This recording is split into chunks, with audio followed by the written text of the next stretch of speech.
पावसाळ्यात ठाणे शहरात पाणीची परिस्थिती निर्माण झाली आहे। 18 आणि 19 जून या 2 दिवसात स्टेम प्राधिकरणाकडून तब्बल 12 तासांचा शटडाऊन घेतला जाणार आहे। अत्यावश्यक दुरुस्तीसाठी हा शटडाऊन घेण्यात येणार असून त्यामुळे ठाण्यातील काही महत्त्वाच्या भागांचा पाणीपुरवठा 12 तास बंद राहणार असल्यानं ऐन पावसाळ्यात ठाणेकरांना पाणी टंचाईच्या झळा सोसाव्या लागणार आहेत।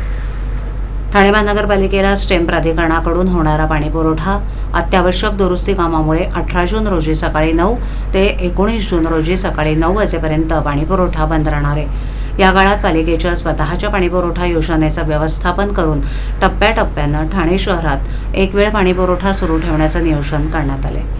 घोडबंदर रोड, पातलीपाडा, पवारनगर, कोठारी कंपाऊंड, आझादनगर, डोंगरीपाडा, वाघबीड, आनंदनगर, कासारवडोली, ओवळा इत्यादी ठिकाणांचा पाणीपुरवठा बंद राहणार आहे। तसंच Samtanagar, Ritu park, Siddheshwar, Eternity, Johnson, jail, Saket, Uthalsar, Retibunder, Kalwa, Mumbra येथील काही भागाचा पाणीपुरवठा बंद राहणार आहे। पाणीपुरवठा पूर्वपदावर येईपर्यंत पुढील 2 दिवस कमी दाबानं पाणीपुरवठा होण्याची शक्यता आहे। नागरिकांनी पाण्याचा योग्य तो साठा करून ठेवावा, पाण्याचा अपव्यय टाळावा असं आवाहन प्रशासनानं केलं।